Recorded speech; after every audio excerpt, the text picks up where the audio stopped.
I am uploading the previous video right now, so I thought I'd just move on and show you the games played. This is a tradition I have where every show I do, I show the games I played while I was at the show. I'm a video game anthropologist, so it's a good idea to have games played or games cited. By the way, one of the reasons why my voice is so soft is it's late at night, and I took a nap for some reason, so I'm wide awake, and I'm just trying to let everybody else sleep in my house. So here we go, the games I played at the Emerald City Comic Con. The first one was the card game for Film Cow. Here is the address right there. It was played on the ferry. Well, the day that we had all those weird things going on with the ferry, I ended up playing a card game with a bunch of people, and this was the game. It's a lot of fun. From what I've been told, it's very easy to have a tie at the end, and I'm fairly certain I actually won, but we just screwed up the maths. But I am totally okay with that. It was a lot of fun because every card has a different attack and a different thing, and a kind of a way that changes everything around. So you think you're moving in this way, when suddenly it changes because one card changed everything. And you have to move cards around, and you have to do specific things so that you maneuver correctly. And I thought that was a lot of fun. By the end of it, I thought I had won, but I was a point off, and thus I tied. There was a three-way tie at the end, which tells you something about the game. It's just a fun game with a lot of different ideas and a lot of stuff going in, and so the themes and all that work well. And if you're a fan of the Film Cow videos, it's especially good. The magical Candy Mountain and the Leo Pleurodon and all of that stuff. If you recognize that stuff, it would make the card game that much better. I'm not as into Film Cow, so that didn't impress me, but I enjoyed the game in and of itself. It's a great card game for what it is. I can't show you the name of the next show simply because I can't find it. It was basically a dungeon crawler card game, and what you would do is you would each kind of select cards, and you would put them down, and you would say, okay, if we attack, this is what's going to happen. And then each person pulls out cards, and they either choose to put it into the dungeon or put it onto their thing, and then they have to choose out one of the attacks they could use and put it onto the thing, which means that monster will now have that power. And it's up to them on what needs to be attacked and what will not work. And so by the time they're done with the cards, they've all decided, and then they look at the dungeon and they go, okay, what does the dungeon have, and how do we defeat it? We have the cards for extra powers and extra attacks, or we can have the cards on your deck that you have right next to you. And it was a really fun game. I was actually telling people about what it's like to be an anthropologist for video games, but I was watching the game quite closely, and I really enjoyed it quite a bit. So I kind of wish I had the name of this game, because it would be fun to play with other friends. So if you know the name of the game, once I find out the name of this game, I will actually make a special slide just so that everybody can see it.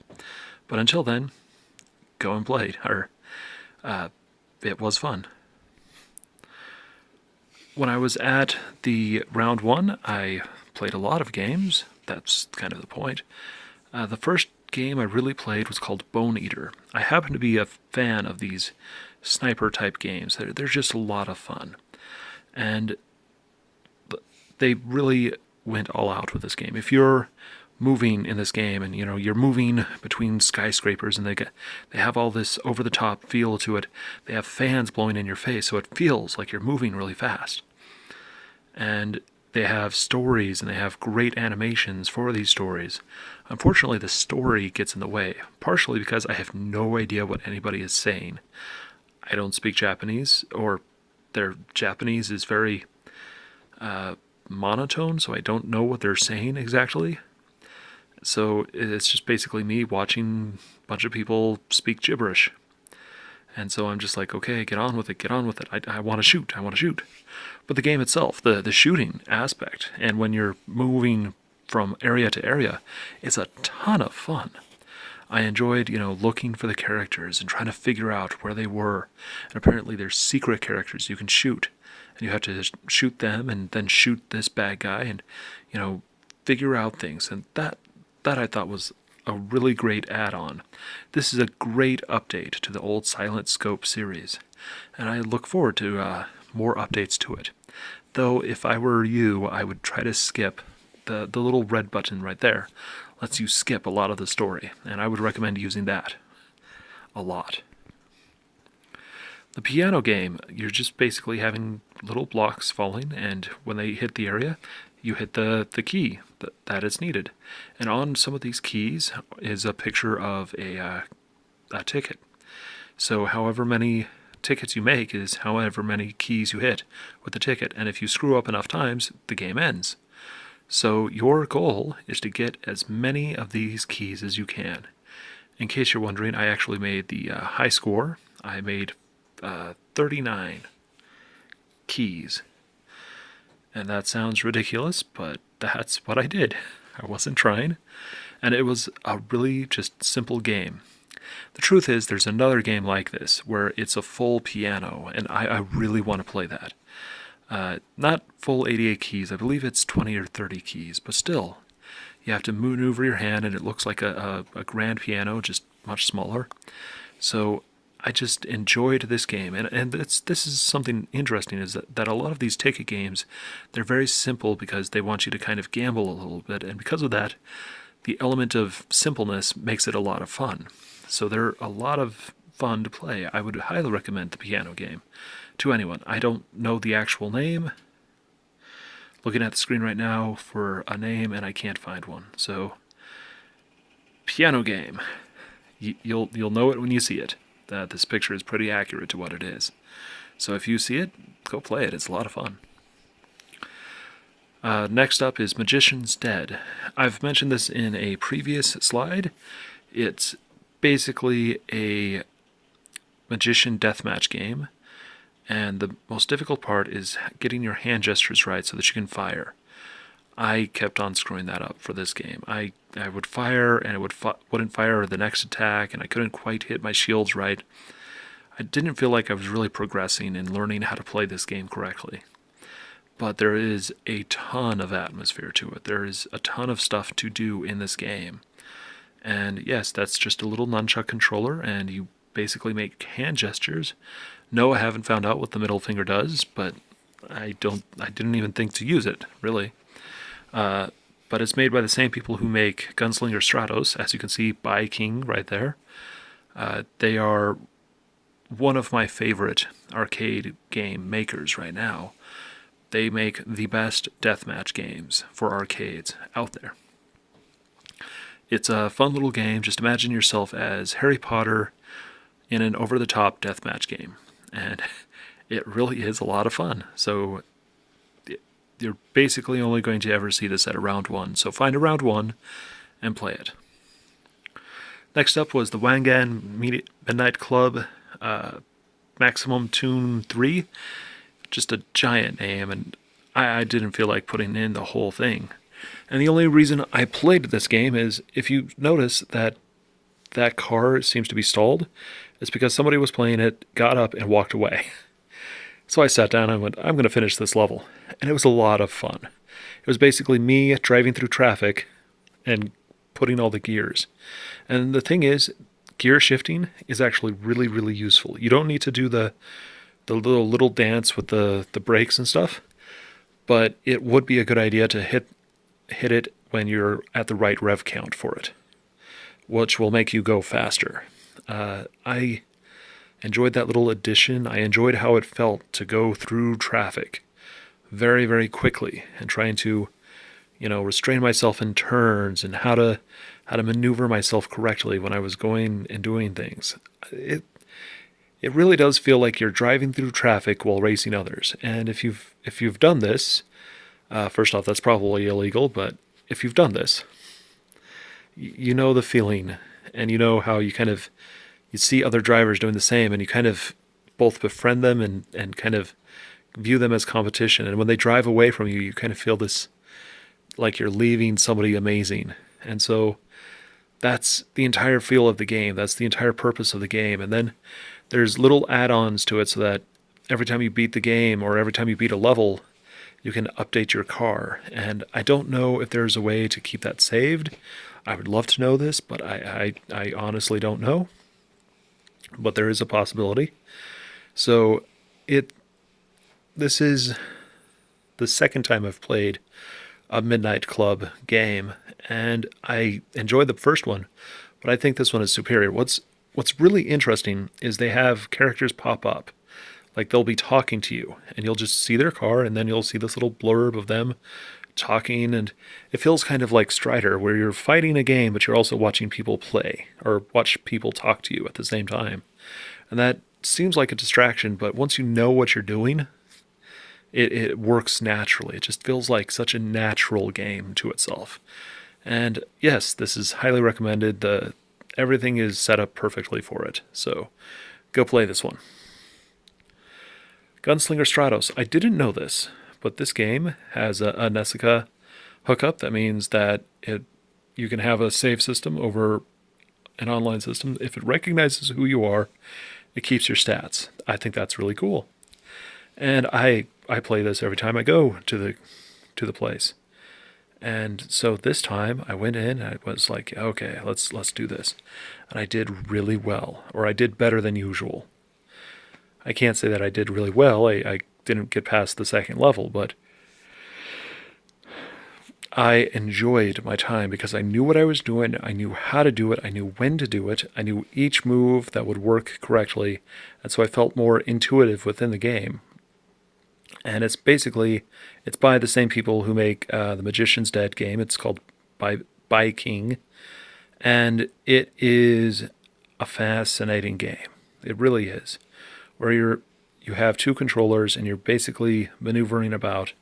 And this time the weirdness with the camera didn't bother me as much. I knew how to adapt to it better.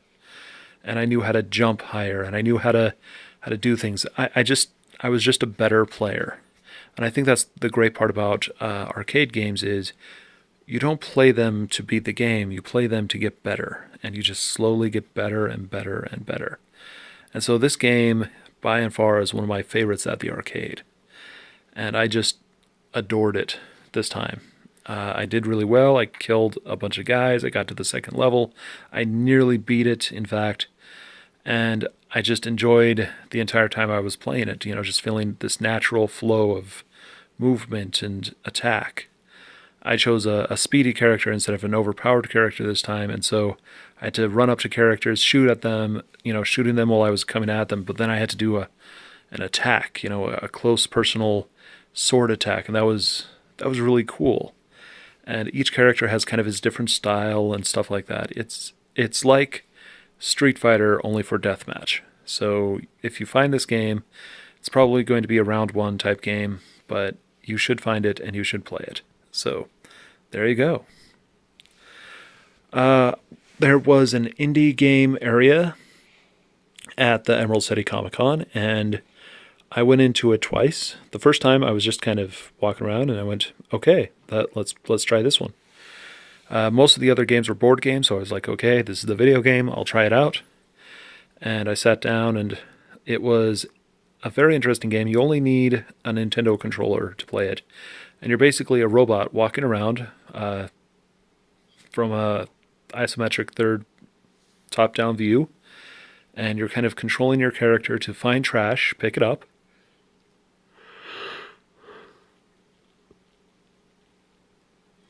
Sorry. And toss it at any dinosaur you see. You got to be careful because the dinosaur can fire at you and stuff. And you can miss your shot. So you got to aim.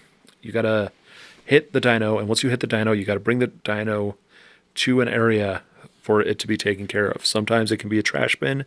Sometimes it can be a party boat for them to enjoy themselves.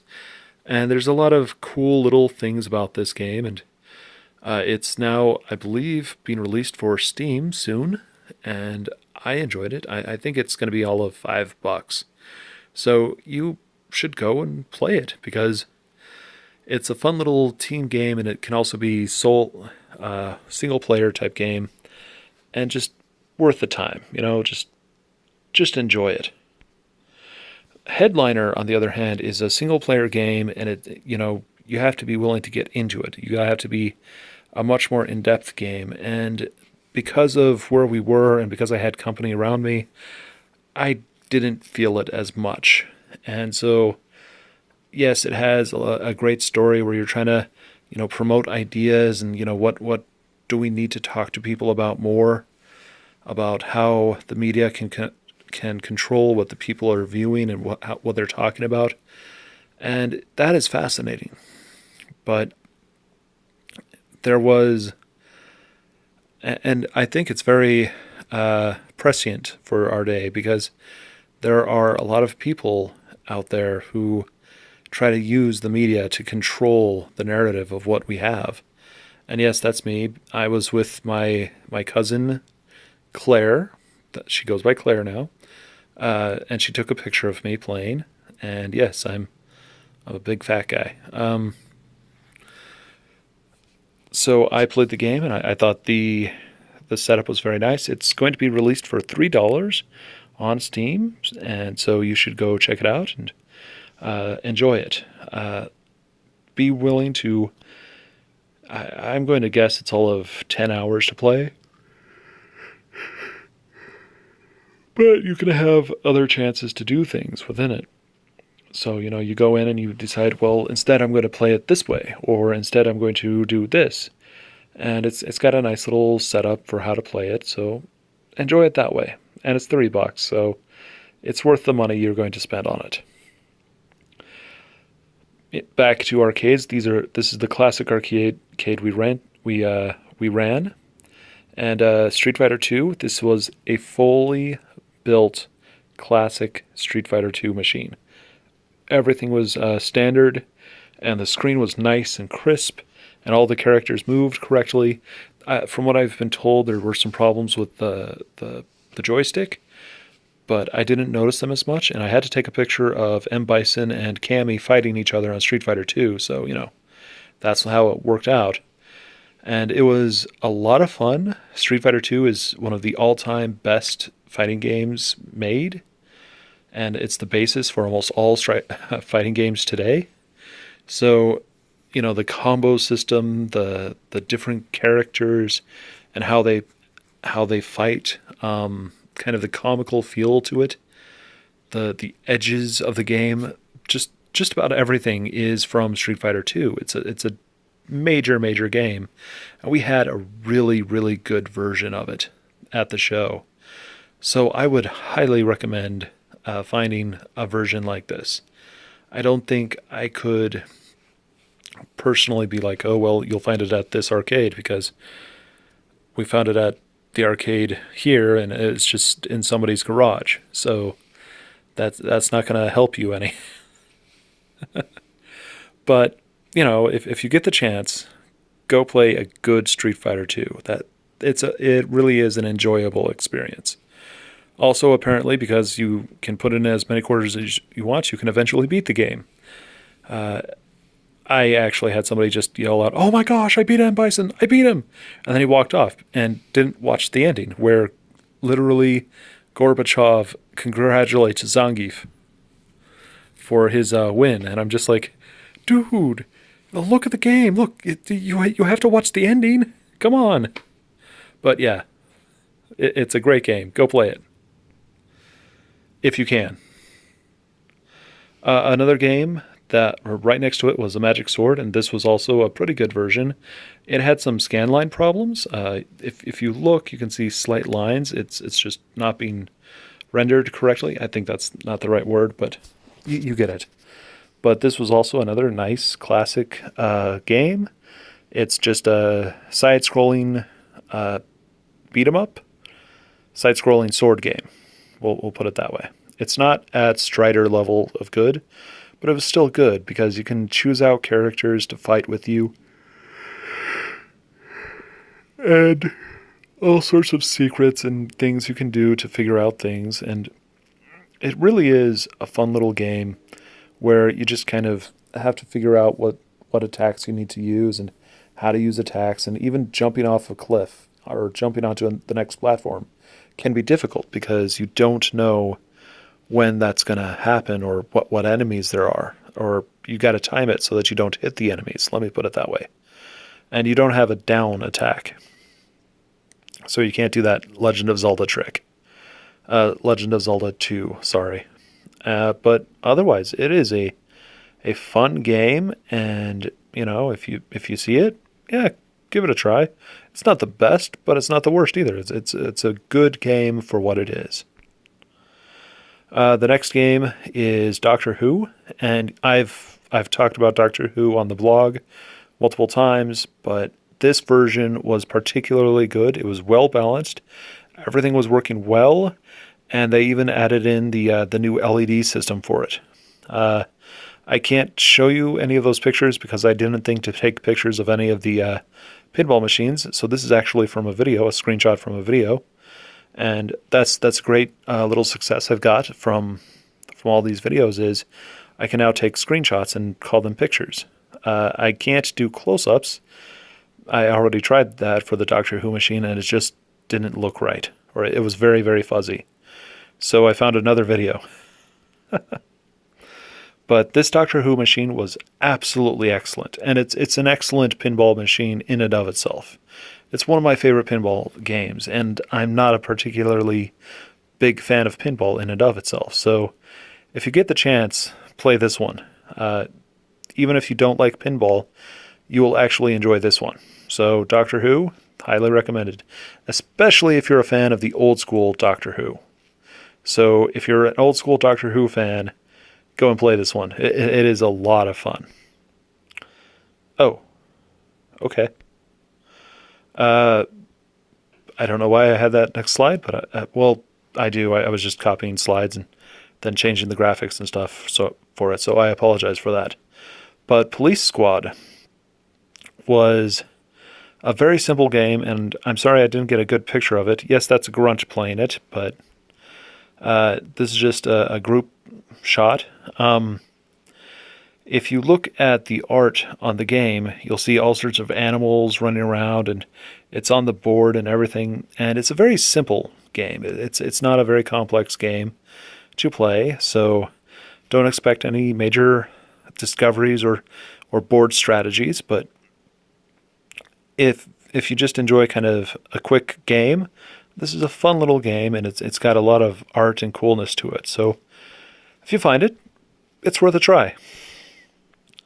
Lord of the Rings, yes, this is the same shot as the previous slide of Doctor Who. This particular Lord of the Rings was a lot of fun. It has a bunch of moving parts. You can take on a Balrog. It, had multi-ball. You had to shoot all sorts of targets. There were several strategies to use. And this was a particularly good version of Lord of the Rings. This was one of the only machines that really didn't break down that much. It did break down, but that was like the last day of the show. So that tells you how good of a quality game this was. So I would highly recommend Lord of the Rings. It's got a lot of strategy. If you're into pinball, this is a game to learn to play. It's not one of those games where you're like, okay, I'm going to just pinball a little bit. No, you need to spend some time with this one.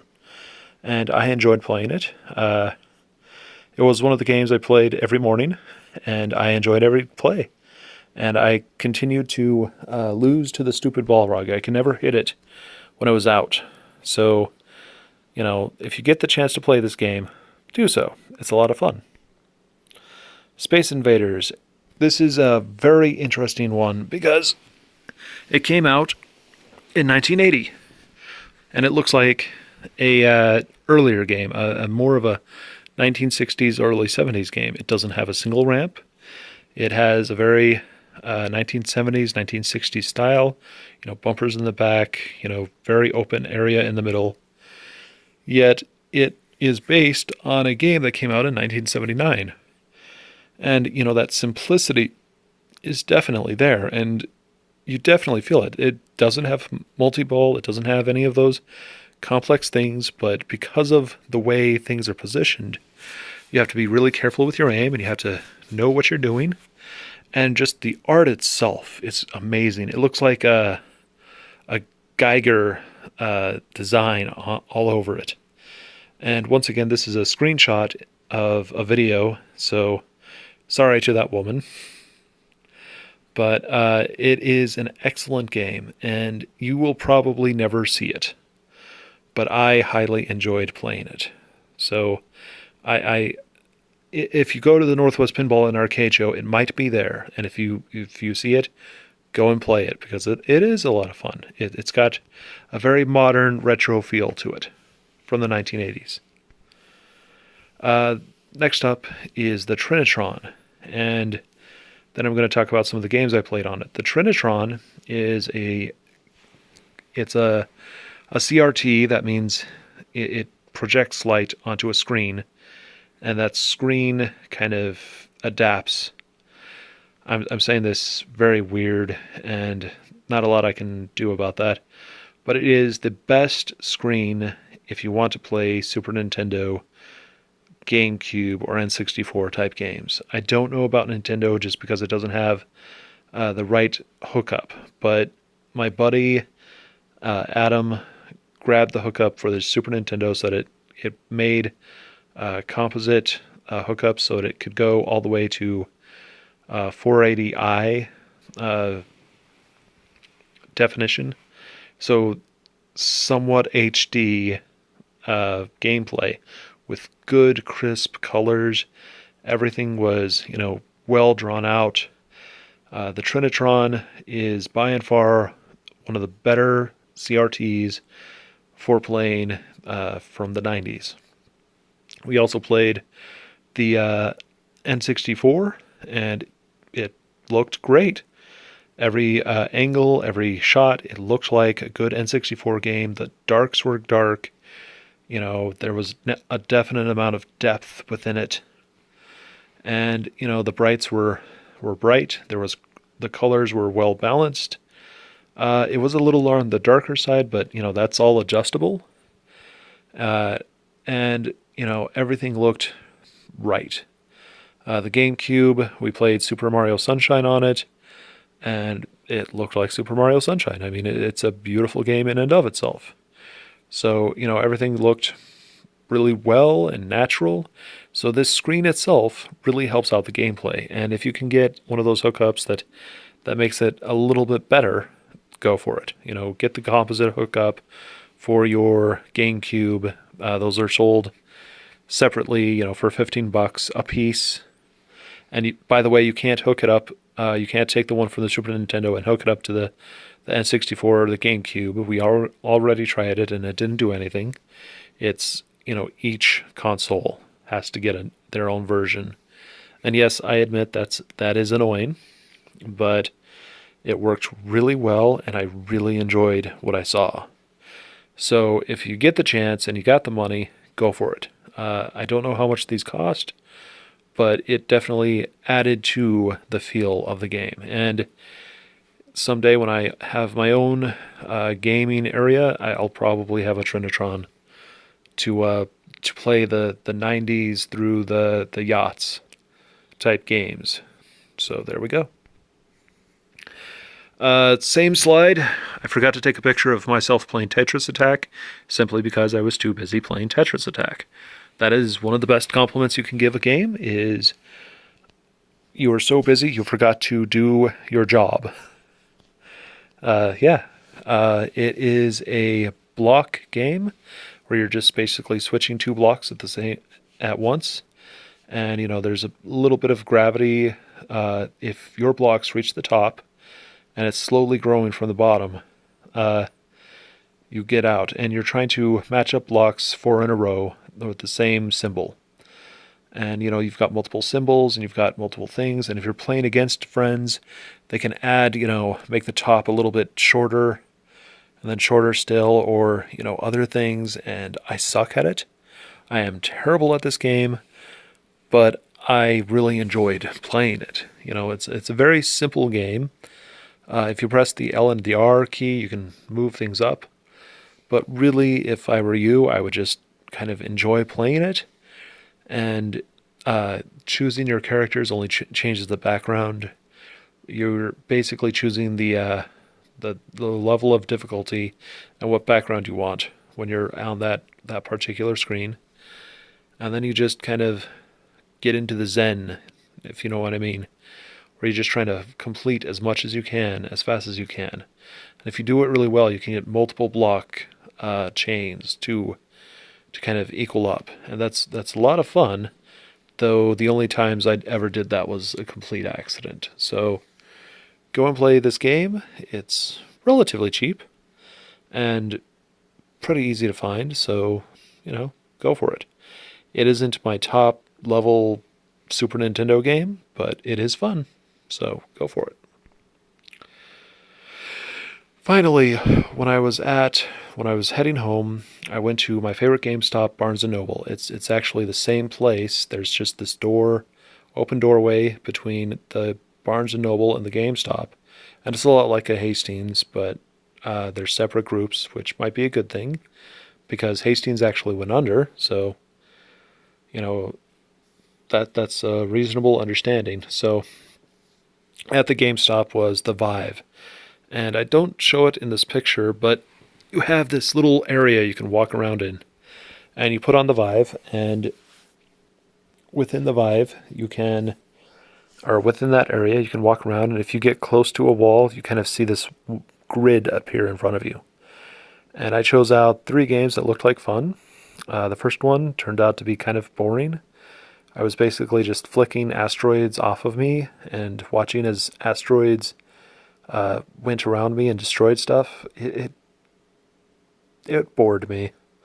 I mean, it was cool artistically, but honestly, wasn't that interesting. The second game was my favorite. It was a shooter game, and I could, walk around a little bit, and as characters shot at me, I could maneuver out of their way. I could stand in a different angle, and, they were all coming from different angles and different areas, and I could shoot them. So it was a lot more interesting that way. That was my favorite of the group. It felt like one of those Duck Hunt type games, only I had a lot more control over my character and what I could do and where I was shooting at. And I had 2 controllers, so I could shoot in different angles at the same time. And so it was a lot of fun. I would highly recommend that second game. Forget what it's called, but that's okay. And then finally I played Office Simulator, and it basically gave you these little tasks to do, and you just basically did them, and once you did that, you had another task, and it was boring. It was really, really boring.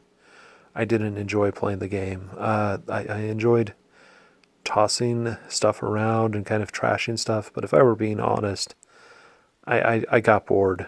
That's the problem with VR. It's either almost there or just really boring, and that's something I've discovered about VR outside of gaming. A buddy of mine has a VR headset, and he loves to play the VR videos, and the really, really creepy ones can actually get to you. I've had friends just literally take the headset off because it freaked them out so badly. But then you have games like the videos like Stranger Things. It was supposed to be scary, and I just kind of stood around going, yeah, I know what that is. Yeah, I know what that is. Oh, hey, look, that. Oh, guess what's going to happen next? Yep, there we go. And I kind of found myself just bored. On the other hand, VR has a lot of problems, and if you don't know how to deal with them, you end up with a very boring game. You might have this artistically well done thing like the asteroid, but it's frankly boring. And then you have Office Simulator, which is supposed to be kind of comical, but because you're restrained within an area, you just don't feel it. And so that's kind of the problem. I think the shooting game was good because I had an active thing to do, and the area I had made sense. So if you're designing games, just think about that for a little bit. And there was a lot of discussion about VR and how it doesn't really work within homes, and maybe it should be an arcade thing. And honestly, I think that's true, but you still have to really know what the arcade game needs to be like. You can't have something artsy. You need to have something active. I would love to see a Gunslinger Stratos, actually. That would be fun. Uh, something deathmatchy, something quick, and you have to, you know, be really ready to go in and learn how to play the game. So that was all of the games I've played during the trip. Every trip I'm going to take, if I play a game, I'm going to tell you about it. The next major show is Northwest Pinball and Arcade Show, and you should get ready to hear about all the games I've played. I make sure to take a picture of every single game, so you're going to enjoy that. So I wish you all a wonderful day and catch you all later.